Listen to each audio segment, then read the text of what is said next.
사실 기독교 신앙에 있어서 우리가 중요한 본질을 잃고 살 때가 많아요. 뭐냐면 우리가 기독교 신앙을 오해합니다.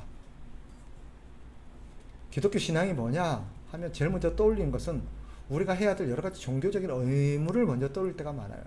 예배에 출석하고 예배하고 봉사하고 헌금하고 전도하고, 이것이 신앙의 중요한 어떤 모습들이긴 해요. 그러나 그것이 기독교 신앙의 본질은 아닙니다. 기독교 신앙을 기독교 신앙되게 하는, 다르게 표현하면 기독교 신앙이 다른 신앙과 다른 종교와 다른 점이 뭐냐, 종교라는 표현 자체가 적절하지는 않지만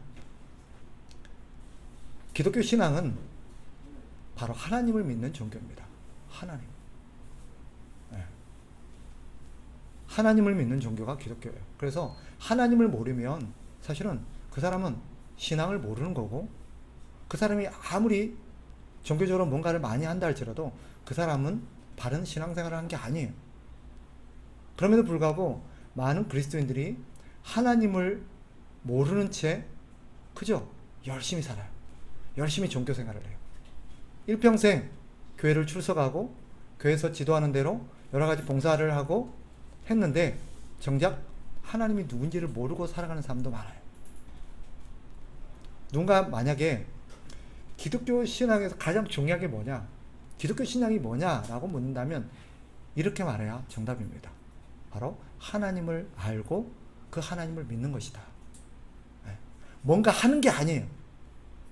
뭔가 하는 것은 하나님을 아는 것에 대한 우리의 자연스러운 반응에 불과한 것이지 그게 본질이 아니에요. 쉽게 말하면 무엇을 하고 안 하고는 신앙의 여부를 말하는 게 아니에요. 예를 들면 예배 출석을 안 하고 헌금을 안 하고 전도를 안 해도 신앙인일 수 있느냐? 물론입니다. 하지만 거꾸로 열심히 예배 출석을 하고 헌금을 하고 봉사를 하고 전도를 해도 하나님을 모르면 신앙이 아닙니다. 그러니까 교회 다니는 기독교인들에게 있어서 가장 중요한 것은 하나님을 아는 거예요. 그게 신앙의 본질이에요. 근데 제일 중요한 것은 사람들이 별로 관심을 기울이지 않아요. 자꾸 우리는 다른 어떤 이교들, 이방 종교들처럼 뭔가 우리 쪽에서 해야 될 것 같은 그런 어떤 의무감이라든지 그런 선입견들이 많아요. 그리고 그것으로 우리의 신앙 여부를 자꾸 표현하려고 합니다. 아니에요. 여러분들이 지금까지 어떻게 살았건 무엇을 했건 그것은 죄송한데 별로 중요하지 않아요. 진짜 중요한 건 무엇입니까? 여러분이 하나님을 아는가 하는 것입니다. 우려스럽고 또 죄송스러운 표현이긴 한데 제가 지금까지 만난 많은 신앙인들이 하나님에 대해서 바르게 알고 있는 사람이 많이 없었습니다. 굉장히 안타까운 일이에요. 그러니까 하나님을 믿는다고 하는데 그 하나님은 성경에서 계시하시고 가르쳐 주신 하나님이 아니라 자기 생각이 빚어낸 하나님이에요. 하나님은 이런 분일 거라고 생각하는 거예요. 성경에서 말하고 있는 어떤 단편적인 지식 가지고 그것이 하나님인 것처럼 생각하는 거예요. 예전에 보면 우리가 이런 우스갯소리인 우화를 들어보신 적이 있을 거예요. 맹인들이 코끼리를 만지고 나서 코끼리를 생각하는 거예요. 그죠? 코끼리의 코를 만진 사람과 다리를 만진 사람과 뿔을 만진 사람과 몸통을 만진 사람, 꼬리를 만진 사람 전부 다 코끼리에 대해서 말하고 있지만 사실은 그것은 코끼리의 온전한 모습이 아닐 수 있어요. 마치 그것과 같아요. 저와 여러분이 알고 있고 믿고 있는 하나님, 그 하나님에 대한 이해가 하나님에 대한 어떤 부분을 얘기할지는 모르지만 그것이 하나님은 아니에요. 마치 코끼리는 뾰족한 딱딱한 뿔같이 생겼어 라고 말한 것과 똑같아요. 그게 코끼리입니까? 아니죠. 코끼리 한 부분일 수는 있지만 그것이 코끼리는 아니에요. 오늘 이렇게 신앙생활하는 사람들이 굉장히 많습니다. 그래서 하나님을 알되 바르게 아는 게 중요하고 온전히 아는 게 중요합니다. 그래서 예수님이 오셔가지고 신앙이 뭐냐? 라고 물었을 때 사람들이 저렇게 얘기했을지 모르지만 예수님이 이렇게 대답하셨어요. 신앙이란 즉 이것을 영생이라고 표현할 수도 있겠죠. 영생을 얻는, 영생을 누린 신앙이란 뭐냐? 하나님과 그 하나님이 보내신 자 예수를 아는 것이라고 그랬어요. 그래서 하나님을 아는 게 제일 중요합니다. 그럼 하나님은 어떤 분이시냐? 사실은 이 주제가 우리 평생에 우리의 공부요, 평생에 우리가 알아가야 힘써야 될 어떤 영역이긴 합니다. 오늘 이 짧은 시간으로 이 하나님을 다 설명한다는 건 불가능하지만 우리가 하나님에 대해서 알아야 될 중요한 몇 가지들을 제가 간략하게 여러분들에게 설명을 드리겠습니다. 지금까지 여러분들과 함께 제가 이 교회에서 9년 동안을 목회를 하면서 그 하나님에 대해서 여러 가지 측면들을 많이 말씀드렸어요. 그 부분의 어떤 내용들을 오늘 다시금 간략하게 다시 정리하는 시간을 통해서 우리가 혹시나 하나님에 대해서 놓치고 있지는 않은지, 하나님에 대해서 혹시나 간과한다든지 모르고 있지는 않은지를 점검하는 시간이 되었으면 좋겠다라는 의도로 하나님에 대해서 우리가 말하려고 합니다. 성경은 우리에게 하나님의 존재에 대해서 말하고 있는데 하나님이 존재하시는지 여부에 대해서는 별로 말하지 않아요. 창세기 1장 1절은 태초에 하나님이 천지를 창조하셨다라는 선언으로 시작하죠. 하나님이 계신다는 걸 마치 당연한 것이냐 전제하면서 이야기를 시작합니다. 세상 사람들은 하나님이 계시냐 안 계시냐 가지고 평생을 실갱이를 벌이지만 성경은 그런 것에 연연하지 않습니다. 성경은 하나님이 계신다는 걸 전제로 우리에게 말해요. 사실 하나님의 존재는 성경에서도 가르치고 있지만 사람들이 하나님을 믿지 않는 것은 존재하는지 안 하는지를 몰라서가 아닙니다. 하나님을 믿고 싶지 않기 때문입니다. 오늘 우리가 읽었던 것처럼 하나님은 하나님을 알 만한 것을 우리에게 주셨다라고 말합니다. 성경에 보면 하나님을 알 만한 인간들이 하나님을 알도록 우리에게 주신 여러 가지 방안들이 있는데 그 중에 하나가 자연이고 또 하나가 양심입니다. 그리고 인간입니다. 왜? 사람은 하나님의 형상으로 지음받았어요. 그래서 사람은요 하나님이 존재하신다는 걸 보여주는 중요한 하나의 창이고 통로입니다. 왜죠? 우리 인간 안에는요 종교심이라는 게 있어요. 그죠? 그래서 동서고금을 막론하고 전 세계 종교가 없는 나라는 없고 신을 믿지 않는 나라는 없습니다. 예전이든 지금이든 동양이든 서양이든 남녀노소를 떠나서 모든 사람들의 마음에는 신에 대한 어떤 감각이 있어요. 이유가 뭐예요? 하나님이 우리를 만드셨기 때문입니다. 그리고 결정적으로 하나님은 예수 그리스도를 통해서 하나님이 계시다는 것을 우리에게 전제하셨습니다. 보여주셨어요. 따라서 여러분 사람들에게 하나님의 존재를 증명하려고 너무 많은 시간을 쏟을 필요가 없습니다. 그들이 하나님을 믿지 않는 것은 하나님의 존재에 대한 증거가 없어서가 아니에요. 하나님을 믿을 마음이 없기 때문입니다. 그러니 그들에게 하나님은 계셔. 그 하나님 계시다는 증거가 이런 거야. 물론 우리는 그들에게 우리 하나님의 존재에 대해서 증명할 만한 말을 알고 준비할 필요는 있습니다. 그러나 그것에 너무 많은 에너지를 쓸 필요는 없어요. 왜? 우리가 그들을 설득하고 납득시킨다고 할지라도 그들은 믿지 않을 거기 때문입니다. 그러면 우리가 해야 될 것은 뭐예요? 하나님의 존재를 증명하는 게 아니라 하나님의 뜻을 그들에게 전하는 것입니다. 하나님이 어떤 분이고 하나님이 이 세상과 인간을 향한 뜻이 무엇인지를 알려주는 것입니다. 그게 우리의 본분이에요. 그들이 받아들이건 말건 믿건 말건 그것은 우리의 몫이 아닙니다. 그래서 성경은 하나님의 존재를 증명하라고 가르치지 않아요. 하나님의 뜻을 전하라고 가르칩니다. 자, 그래서 성경은 우리가 하나님을 알 수 있도록 충분한 증거를 주셨다. 제가 여러분에게 4가지 증거를 말씀드렸죠? 사실은 많아요. 많은데 대표적으로 4가지 증거를 말씀드렸습니다. 첫째가 뭐였어요?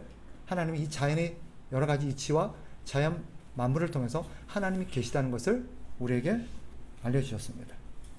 그리고 또 인간의 양심, 인간의 양심이 어떻게 하나님을 증거할까요? 인간의 양심이라는 것은 죄에 대해서 감각하도록 만들었습니다. 그래서 인간은 죄를 지으면 양심의 가책을 받게 되어 있어요. 그죠? 근데 생각해 봅시다. 그 죄의 여부를 누가 결정했습니까? 죄인지 아닌지를 누가 결정했습니까? 모든 인간의 마음속에는 이것이 죄라는 것을 인지할 수 있도록 양심이라는 장치를 만들어 오셨는데 그 장치를 만드신 분이 하나님이세요. 그리고 죄인지 아닌지를 우리에게 결정하신 분도 하나님이십니다. 그래서 성경은 우리의 양심이 왜 그렇게 작동한지를 설명해 주는 하나의 매뉴얼이라고 할 수 있어요. 우리는 몰랐다 할지라도 우리의 양심은 하나님의 존재를 반응하고 있습니다. 세 번째, 인간이에요. 왜죠? 인간은 하나님을 닮은 존재입니다. 모습이 아니라 인간의 성향, 인간의 여러 가지 태도, 인간의 여러 가지 행동들은 하나님을 닮았어요. 그래서 그 중에 두드러진 인간 안에 있는 신에 대한 감각과 신을 찾는 어떤 본성은 하나님이 계시다는 중요한 통로가 될 수 있습니다. 마지막으로 하나님은 당신이 계시다는 것을 예수 그리스도를 통해서 계시하셨어요. 따라서 우리는 하나님의 존재에 대해서 충분히 알 수 있습니다. 다시 말씀드린데 사람들이 하나님을 믿지 않는 것은 하나님을 몰라서가 아니라 믿을 마음이 없기 때문입니다. 그런 사람들에게 하나님의 존재에 대해서 실갱이를 벌리고 시간을 쓰는 것은 어쩌면 쓸데없는 짓일 수 있습니다. 그들에게는 딱 한 가지만 필요합니다. 뭐요? 하나님의 뜻을 선포하는 것입니다. 자, 그러면 성경에 계시하는 하나님은 어떤 분이냐? 자, 하나님은 첫째로 스스로 존재하는 분이다라고 가르칩니다. 이것은 하나님은 이 땅에 그 어떤 것도 의지하지 않거나 도움을 필요로 하지 않는다는 뜻입니다. 이 땅에 존재하는 모든 피조물은 인간을 포함해서 누군가의 도움이 필요해요. 그죠? 스스로 살아갈 수 있는 것은 아무도 없습니다. 이 땅의 모든 피조물은 다른 피조나 다른 어떤 존재의 도움과 의존하며 살아갑니다. 그러나 하나님은 누구의 도움도 누구도 의지하지 않습니다. 예전에도 그랬고 지금도 그러시고 앞으로도 그러실 겁니다. 그러니까 하나님에게는 어떤 피조물도 필요하지 않으십니다. 왜 이 말씀을 드리냐면 어떤 분들은 이렇게 생각하는 분도 있어요. 하나님이 나를 만드신 것은 내가 필요하니까 만들지 않았겠냐. 하나님은 나의 도움이 필요하고 내가 필요하다는 거예요. 내가 하나님께 보탬이 되고 내가 하나님께 도움이 된다라고 생각하는 사람들이 굉장히 많습니다. 엄밀히 말하면 아닙니다. 그건 틀린 얘기예요. 하나님께는 우리가 필요 없습니다. 하나님께는 우리의 도움이 필요가 없습니다. 언제나 그러셨습니다. 그러면 이런 질문이 들 수 있겠죠? 하나님 인간을 왜 만드셨을까? 하나님 인간을 왜 만드셨을까요? 인간의 존재가 필요해서가 아닙니다. 그것은 하나님의 본성 때문입니다. 하나님께서 인간을 만드시기로 결정하셨고 그 인간을 이 땅에 만드셔서 인간과 교제하면서 인간에게 사랑을 베풀기로 하나님이 그렇게 결정하셨기 때문이에요. 하나님이 그렇게 결정하신 데는 하나님의 어떤 필요 때문이 아닙니다. 하나님의 넘치는 사랑과 은혜로서 그렇게 하신 것입니다. 오늘도 하나님께서 예수 그리스도를 보내셔서 우리를 구원하신 건 역시 우리가 하나님에게 필요해서가 아니에요. 하나님 우리의 사랑이 필요하다든지 우리의 예배가 필요하다든지 우리의 섬김이 필요한 분이 아닙니다. 그러니 여러분 하나님을 상대로 우리의 어떤 헌신과 섬김을 명분 삼아서 하나님 앞에 위협을 가한다든지 요구를 해서는 건 옳지 않아요. 하나님 내가 어떻게 하나님을 섬겼는데요. 내가 하나님을 위해서 이런 거 저런 거 했잖아요. 죄송한데 하나님께는 그런 게 별로 필요하지 않아요. 그럼에도 불구하고 하나님께서 우리를 사랑하시고 우리에게 은혜를 베푸시고 우리에게 어떤 일을 맡기시고 우리와 함께 하시는 것은 그것은 하나님의 넘치는 사랑과 자비의 결과지 하나님이 뭔가 부족해서가 아니라는 것을 여러분이 명심하셔야 됩니다. 그러니까 앞으로 그런 유치한 얘기 하지 마세요. 마치 어린아이가 와서 엄마한테 이렇게 말하는 것 같아요. 자기 안에 숨겨놓은 사탕을 하나 꺼내면서 엄마 이 사탕 줄게. 내 부탁 하나 들어줘. 그럼 엄마가 이 사탕이 꼭 필요해가지고 아예 부탁을 안 들어줄 수 없어서 부탁을 들어줄까요? 그 부탁을 들어준 이유가 뭐예요? 그 엄마에게는 이 사탕을 트럭만큼 살만한 돈이 있어요. 근데도 아이의 부탁을 기꺼이 들어주는 이유는 뭐예요? 아이를 사랑하는 엄마의 사랑이 넘치는 사랑의 결과입니다. 아이 입장에서는 야 내가 이 사탕을 주면 우리 엄마가 내 부탁을 들어주겠지? 그러면서 이 아이는 언젠가 이런 얘기 할 거예요. 엄마 내가 그때 사탕 줬잖아. 내가 엄마한테 사탕까지 줬는데 나한테 이럴 수 있어? 이럴지 모르겠습니다. 그죠? 그런 애들이 우리 집에도 있었어요. 아마 동기도 그랬는지 모르겠습니다. 우리가 그렇듯 하나님을 생각할 때가 있어요. 사람은 설령 그럴 수 있습니다. 그죠? 왜? 사람은 누군가를 의지해야 되고 누군가의 도움이 필요한지. 그러나 하나님마저 다른 사람과 똑같이 그럴 거라고 생각하시면 안 됩니다. 우리가 하나님 앞에 나가서 뭔가를 부탁할 때는, 뭔가를 요구할 때는 하나님을 향해서 행했던 우리의 공로에 기대서는 절대 안 됩니다. 뭐예요? 온전히 하나님의 사랑과 자비에 기대해야 합니다. 하나님 앞에 아무런 자랑할 것이 없는 것입니다. 두 번째, 하나님은 결코 변하지 않으십니다. 사람들과 자꾸 이뤄요. 자꾸 이거 놓치면서 살아가요. 하나님이 변하지 않는다는 의미가 뭐냐? 하나님의 존재와 속성과 목적과 약속에 있어서 변하지 않는다는 뜻입니다. 다시 하나님의 존재, 하나님의 존재가 변하지 않는다는 건 무슨 말일까요? 인간의 모든 존재, 이 땅의 피조물은 모든 것은 변해요. 그죠? 우리 죄송한 얘기입니다만은 우리 앞에 계신 김종수 집사님도 한때는 저처럼 아주 푸르고 건강하고 멋지고 그렇게 생생할 때가 있었습니다. 그러나 세월이 흘러니까 어때요? 이렇게 변해져 가는 것입니다. 쇠해져 가고, 그죠? 머리도 처음부터 저렇게 허옇지는 않았을 거예요.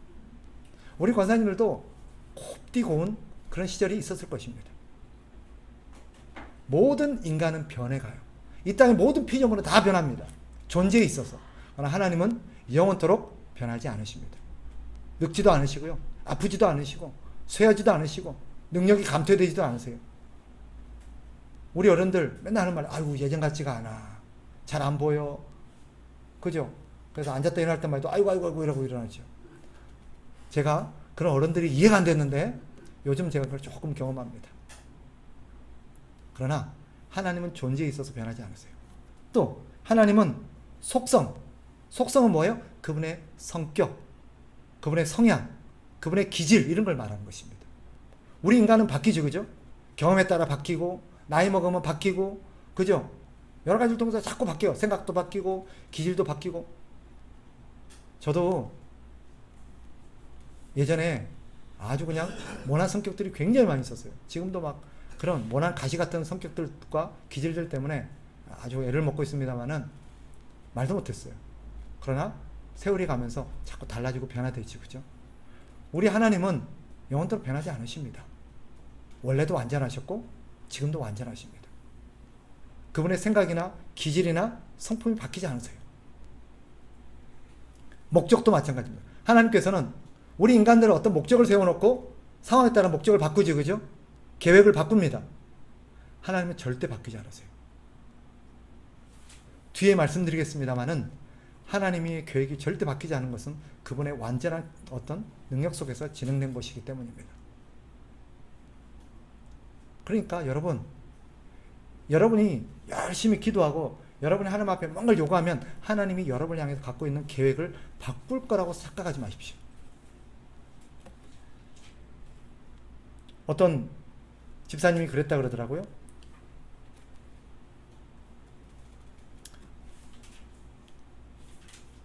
이 집사님이 처녀 때 믿음이 참 좋았던 것 같아요. 열심히 하나님 앞에 섬기면서 그때 한나의 이야기를 듣고 큰 도전을 받아서 하나님 저도 나중에 자식을 낳으면 이 자식을 하나님 앞에 주의 종으로 바치겠습니다라고 했대요. 근데 결혼하고 나서 생각이 바뀌었어요. 애를 낳고 나니까 그렇게 하고 싶지 않은 거예요. 그래서 하나님 앞에 다시 기도, 하나님 계획 취소해 주세요. 물론 우리는 생각이 바뀌고 우리의 계획은 바뀔 수 있어요. 그러나 하나님의 계획은 절대 변하지 않습니다. 여러분이 아무리 열심히 기도해도 하나님의 계획은 변하지 않습니다. 가끔 우리를 혼란스럽게 하는 거 있죠. 그죠? 성경을 읽다 보면 어떤 대목이 나와요? 하나님이 어떤 계획을 말씀하셔 놓고는 누군가의 기도와 부탁으로 인해서 하나님의 뜻을 돌이키시는 경우가 종종 있어요. 그죠? 단적인 예로 어떤 게 있어요? 이스라엘 백성들이 출애굽할 때입니다. 출애굽할 때 모세가 40일 동안 시내산에 올라가 있은 적이 있었지. 그죠? 하나님께서 모세를 불렀어요. 모세는 거기서 뭘 해요? 하나님으로부터 두 가지를 받게 됩니다. 첫째, 뭐 하죠? 십계명 돌판을 받아요. 그죠? 또 뭘 받았을까요? 성막을 어떻게 지을지에 대한, 그죠? 그런 성막에 대한 어떤 구체적인 계획을 다 듣습니다. 근데 그동안 밑에서 무슨 일이 벌어졌느냐? 백성들이 금송아지를 만들어 놓고 섬기고 난리가 났어요. 그래서 하나님이 너무 열받으셔가지고 모세한테 뭐라 그래요? 내 얘네들 싹 쓸어버리고 내 너를 통해 다시 시작하란다. 나 저런 것들 필요 없다. 그리고 쟤들 다 진멸해버릴 거라고 말씀하세요. 그때 모세가 하나님 앞에 절대 그러시면 안 됩니다. 하나님, 그러시면 안 돼요. 그러니까 하나님이 알았다. 내가 한번 봐줄게. 이런 걸 보면 하나님이 어떻게 하신 것 같아요? 계획이 그때그때 바뀌는 것 같아요. 하나님의 계획이 그때그때 바뀔까요? 아닙니다. 그것은 하나님의 계획이 변화되었다는 뜻이 아니라 인간들의 죄와 인간들의 어떤 행동에 대한 하나님의 반응을 보여주는 것입니다. 예를 들면 아까 단적인 예로 그런 경우는 뭐예요? 자, 원래는 계획이 없었던 것처럼 어떤 사람에게 내가 앞으로 이 다윗을 예를 들면 다윗에게 내가 1000대까지 복을 주겠다. 영원토록 너의 자손을 내가 번성케 하고 너의 자손이 그래서 왕이 끊어지지 않게 해주겠다. 이야기를 해요. 마치 원래는 계획이 없었던 것을 그날 마치 계획이 수정된 것처럼 얘기합니다. 그런 의미가 아니죠. 하나님 원래부터 다윗을 통해서 계획을 갖고 있으셨고 다윗을 통해서 예수 그리스도가 오실 것을 계획을 세우셨어요. 그러면 그럼 하나님의 표현은 뭐예요?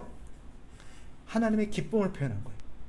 하나님의 백성들이 하나님의 뜻에 흡족하게 행동할 때 하나님이 얼마나 기뻐하시는지를 표현하는 거예요. 마치 우리가 이렇게 표현할 때가 있잖아요. 너무 이쁘다 보면 막 우리 간이고 쓸개고 다 빼준다는 막 표현을 쓰잖아요. 그죠? 간이고 쓸개를 다 빼준다. 실제로 그 말이에요? 이거 뭐예요? 너무 사랑스럽고 너무 이뻐서 내가 모든 걸 주고 싶다라는 의지의 표현이잖아요. 마치 그런 것 같아요. 내가 저것들을 다 쓸어버리겠다. 그리고 너를 통해 다시 시작하겠다. 이것은 뭐예요? 하나님이 너무너무 열받으셨다는 뜻입니다.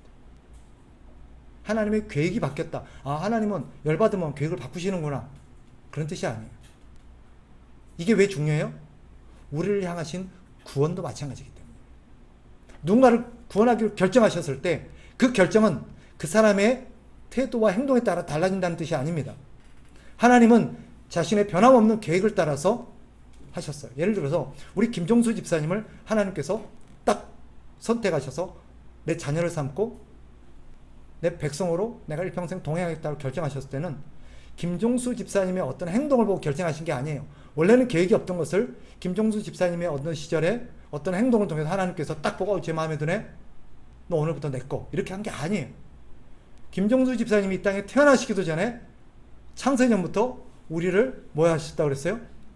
택하시고 이미 내 자녀로 부르셨어요. 뒤에 보겠습니다만은 거기에는 우리 김종수 집사님의 행동이 전혀 영향을 끼치지 않았습니다. 그런데 우리는 어떤 생각을 갖고 있어요? 우리의 어떤 행동과 우리의 어떤 죄가 하나님이 우리를 향한 구원의 계획에 영향을 줄 거라고 생각을 해요. 아니에요. 절대적으로 아닙니다. 그래서 한 번 선택돼 한 번 받은 구원은 결코 취소되지 않는다는 것이 바로 이 하나님의 영원한 계획 속에서 나온 것입니다. 그런데 지금도 불안에 떠는 분들이 많아요. 자기가 조금 잘하고 하나님의 뭔가 조금 공을 세우면 하나님 자기를 천당 윗목에다 올려줄 것 같아요. 그런데 뭔가 좀 죄를 짓고 나쁜 짓 하고 바로 그 신앙생활을 잘 못하면 하나님께서 천문 앞에서 문을 딱 닫아버릴 것 같은 불안감에 시달릴 때도 있습니다. 착각입니다. 하나님의 구원은 우리의 계획, 우리의 어떤 행동 여야에 달린 게 아닙니다. 그건 1도 고려가 되지 않았어요. 하나님께서 우리에게 보이시는 반응들은 우리의 행동에 대한 하나님의 감정과 하나님의 반응을 보여주는 것이지 하나님의 계획의 변화를 보여주는 게 아닙니다. 명심하세요. 모든 게 그렇습니다. 하나님은 결코 변하지 않습니다. 마찬가지입니다. 하나님 우리에게 하신 약속도 절대 변화시키지 않습니다. 우리는 상황에 따라서 약속을 취소하고 바꾸죠. 그죠? 분명히 온다 그래 놓고는 오늘 교회 안 온 사람도 있습니다. 나한테 오겠다고 약속을 해놓고 왜 안 와요? 계획이 바뀐 거거든요. 약속을 우리는 바꿔요. 하나님은 한 번 뱉은 약속은 절대 바꾸지 않습니다. 우리가 달라져도. 왜? 하나님은 처음부터 우리를 향한 당신의 약속을 우리의 행동의 근거에서 세운 것이 아니기 때문입니다. 세 번째, 하나님은 영원하십니다. 하나님은 영원하세요. 이 말은 뭐냐? 하나님은 존재에 있어서 시작도 끝도 없다는 뜻입니다. 우리는 언젠가 시작한 때가 있었지, 그죠? 저는 1972년도 12월 어느 날 이 땅에서 역사가 시작됐습니다. 그리고 언젠가는 끝이 있겠죠? 언젠가는 분명히 끝이 있을 것입니다. 한 2100 몇 년 때 끝이 날 거라고 믿고 싶어요? 근데 우리 하나님은 시작과 끝이 없어요. 영원하십니다. 그분은 존재적으로 영원하신 분입니다. 베드로후서 3장 8절에 이런 말씀이 있어요. 주께는 하루가 1000년 같다. 그런 표현 기억나세요? 주께는 하루가 1000년 같다. 이걸 문자 그대로 이해하시면 안 돼요. 우리 주님께는 우리에게는 하루가 주님께는 1000년이구나. 그럼 우리가 100년을 사면 우리 주님은 한 1000년이니까 1000년, 만년, 한 10만 년 사시겠구나. 아니죠. 어떤 순진한 청년이 하나님, 주님, 저에게 주님의 하루만 빌려주세요. 그랬대요. 그럼 자기에게 오면 몇 년이에요? 머리가 잘 안 돌아가지. 자기는 어떤 의도로 주님께 하루를 빌려달라고 한 거예요? 주님 나한테 하루만 빌려주세요. 그럼 자기는 1000년을 살잖아요. 하나님 그랬대요. 알았다. 하루만 기다려라. 못 웃으시는 분은 그런 뜻이 아니죠. 그죠? 주께는 하루가 1000년 같다는 말은 무슨 말이냐? 이것은 영원한 시간을 의미하는 것입니다. 우리 주님은 영원하신 분이라는 것을 그렇게 베드로가 표현한 거예요. 우리 주님은 시간 밖에 계신 분이에요. 이 시간을 창조하신 분이 하나님이십니다. 그래서 하나님께는요, 모든 시간이 하나님의 눈에는 똑같습니다. 우리에게는 과거가 있고 현재가 있고 미래가 있잖아요. 그죠? 그런데 우리 하나님께는 이런 과거, 현재, 미래가 없어요. 이 모든 것이 하나님께도 똑같습니다. 그래서 이것은 우리의 유한한 인간으로서는 설명이 한계가 있지만 마치 이것과 같아요. 우리 하나님께는 우리의 모든 역사의 시간이 현재입니다. 우리의 과거도 우리의 현재도 우리의 미래도 우리 하나님은 동시에 보고 계세요. 그러니까 사실 우리가 한순간에 어떤 공로를 세우고 한순간에 뭘 잘하면 우리 주님께서 나를 보고 굉장히 기뻐하시겠지? 물론 사실일 수 있습니다. 그러나 하나님은 우리의 잘하는 행동만 보시는 게 아니라 그 순간 뭐도 보고 계세요? 잘못하는 것도 보고 계세요. 마찬가지입니다. 하나님은 우리의 잘못된 어떤 순간을 보시고 우리에게 실망하고 우리를 포기하시겠지? 아닙니다. 그 순간 우리 주님은 동시에 뭘 보고 계세요? 우리가 참 잘하고 있는 순간을 보고 계십니다. 그래서 우리의 평생이 하나님께는 한 점과 같아요.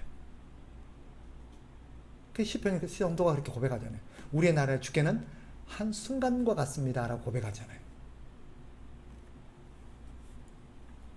우리 주님께는 모든 것이 우리 하나님께는 똑같습니다.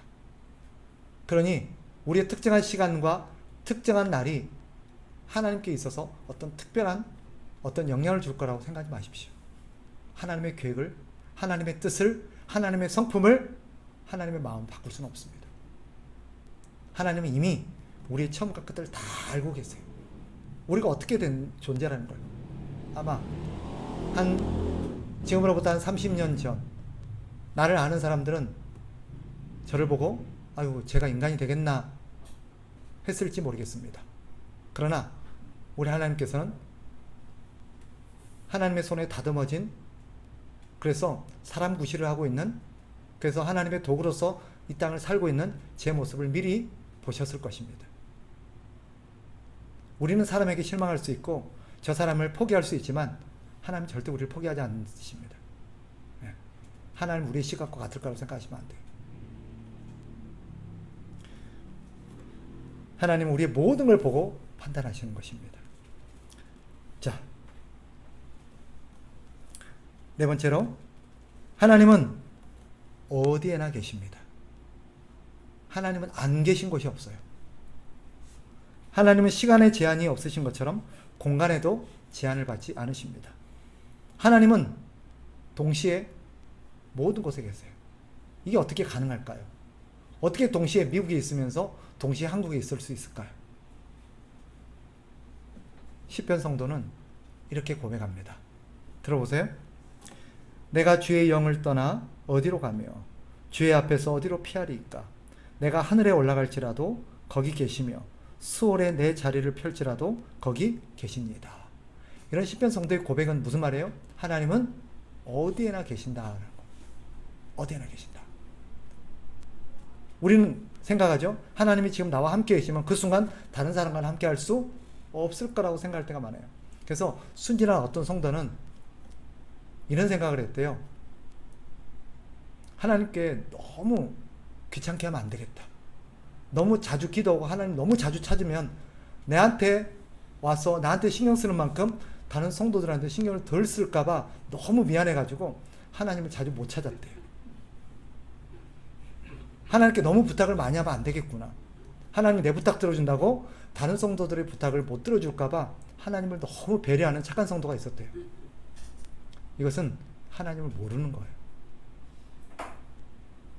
그는 좋게 말해서 순진한 것이 어리석은 거예요.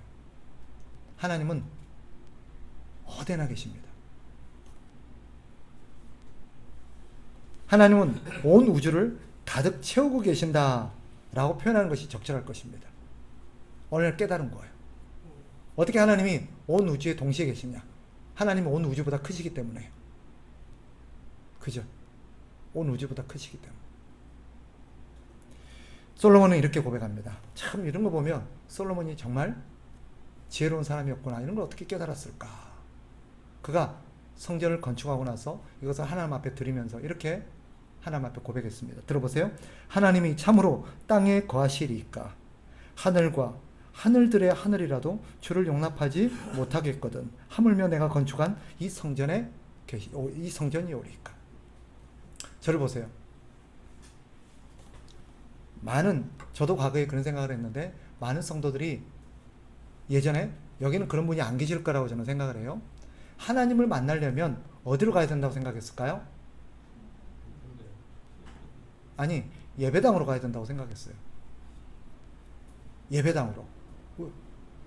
하나님 만나러 갑니다. 이렇게 해요. 하나님 만나러 갑니다. 그리고 예배당을 가요. 하나님 만나러 왔습니다. 이 말 안에 어떤 전제가 있어요? 하나님은 특정한 곳에만 계신다라는 어떤 생각이 깔려 있어요.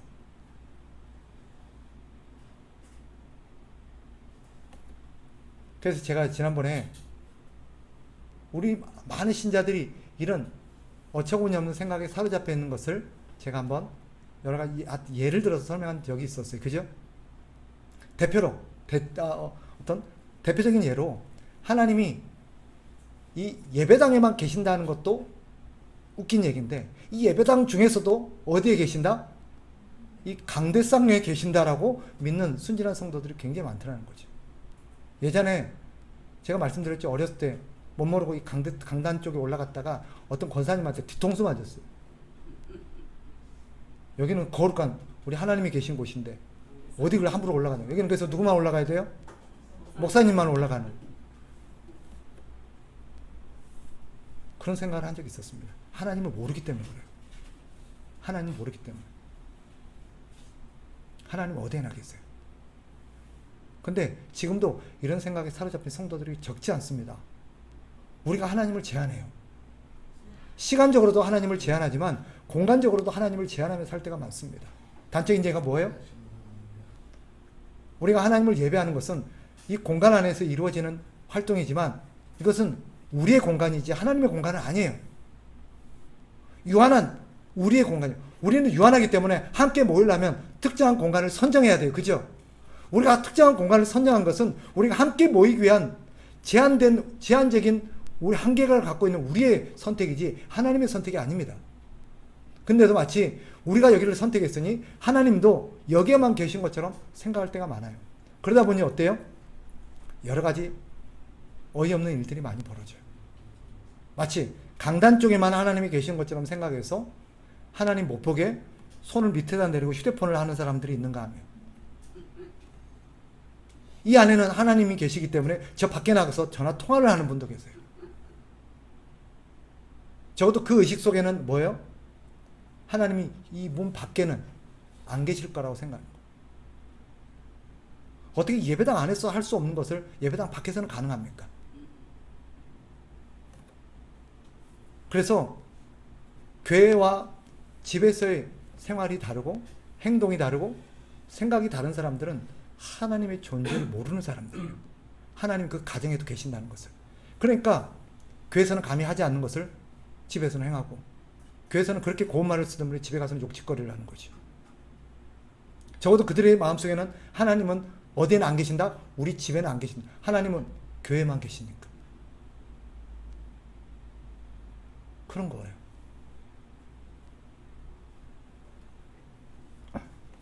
하나님은 어디에나 계십니다.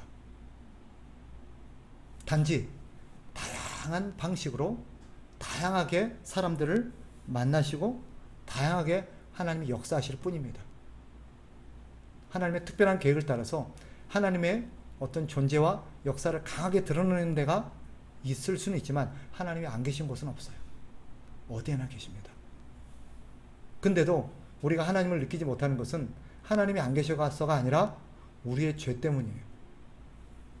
우리의 불신앙 때문입니다. 하나님을 제한하지 마십시오. 하나님은 여러분이 안 계실 거라고 생각했던 그곳에도 계십니다. 그러니 우리 행동이 달라질 수 없는 거예요. 교회에서는 그렇게 점잖은 집사님이 회사에서는 그렇게 악덕업자가 되는 경우도 있습니다. 교회에서는 그렇게 겸손하게 행동하는 사람들이 회사에서는 그렇게 갑질하는 분이 있어요. 하나님을 모르는 데 나타나는 것입니다. 하나님은 교회만 계시는 게 아니라 집에도 계시고 여러분의 직장에도 계십니다. 이걸 기억하셔야 돼요. 그래서 우리가 직장에서 함부로 누군가에게 갑질을 하거나 교회에서 못할 짓을 해서는 안 되는 이유가 거기 있습니다. 다섯 번째로 하나님은 영이십니다.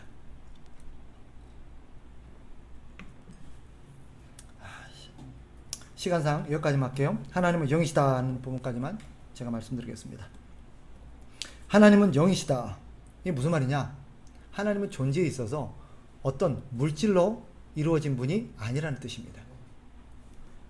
하나님은 어떤 공간 안에, 이 우주라는 공간 안에 실제하십니다. 그러나 하나님은 동시에 이 우주를 초월해 계시는 분이십니다. 이 초월한다는 것은 이 안에 안 계신다는 뜻이 아니에요. 이것을 넘어선다는 뜻이고, 하나님은 우리의 시각으로는 인지할 수 없는 분이라는 뜻이기도 합니다. 하나님은 우리 눈에 보이지 않는 분이세요. 인간의 신체 감각으로는 결코 하나님을 인지할 수 없습니다. 따라서 하나님을 어떤 모양으로 만든다든지 어떤 물질로 규명한다든지 하나님을 어떤 유한한 제한된 어떤 것으로 규명하려고 하는 것은 옳지 않습니다. 종종 교회에서도 그랬죠. 그래서 우리가 우리 교단 안에서 십자가를 제거해버렸던 이유 중에 하나가 거기에 있습니다. 십자가에 자꾸 하나님의 어떤 의미를 부여해요. 하나님의 존재를 부여해요. 마치 십자가에 달려 계신 우리 예수님 여전히 십자가에만 달려 계신 것처럼.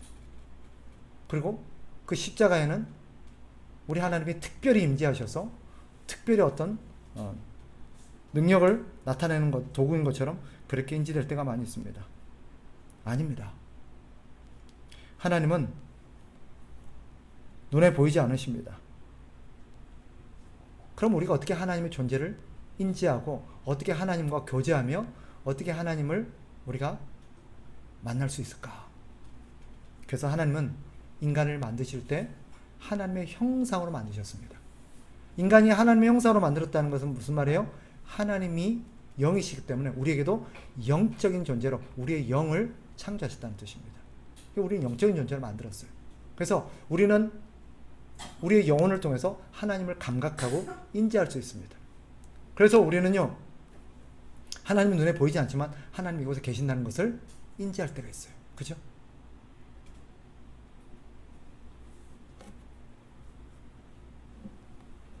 죄는 그런 인간의 영혼을 죽입니다.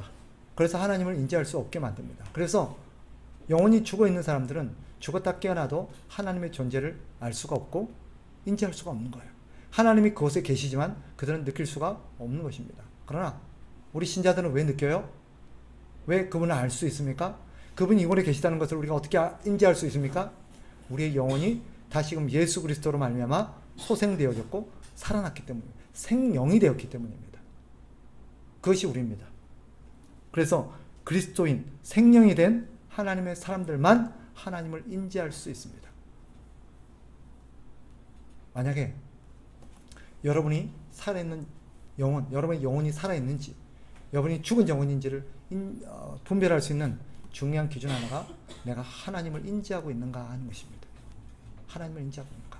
하나님이 살아계심을 감각하고 하나님이 지금 역사하고 계심을 감각하고 하나님이 지금 이곳에 임하고 계시고 이곳에 우리와 함께 있다는 것을 인지하는 사람. 그것이 살아있는 사람의 특징입니다. 영혼이 살아있는 사람이에요. 하나님은 그래서 하나님은 눈에 보이지 않는 분이기 때문에 눈에 보이는 어떤 존재로 하나님을 제한하려고 한다든지 만들기를 금하십니다. 이것을 우리가 기억하셨으면 좋겠어요. 눈에 보이는 어떤 것으로 하나님을 설명하려는 순간 더 이상 하나님이 아닙니다. 우리는 하나님에 대해서 바른 이해를 가지고 살아야겠습니다. 오늘 여기까지 하겠습니다.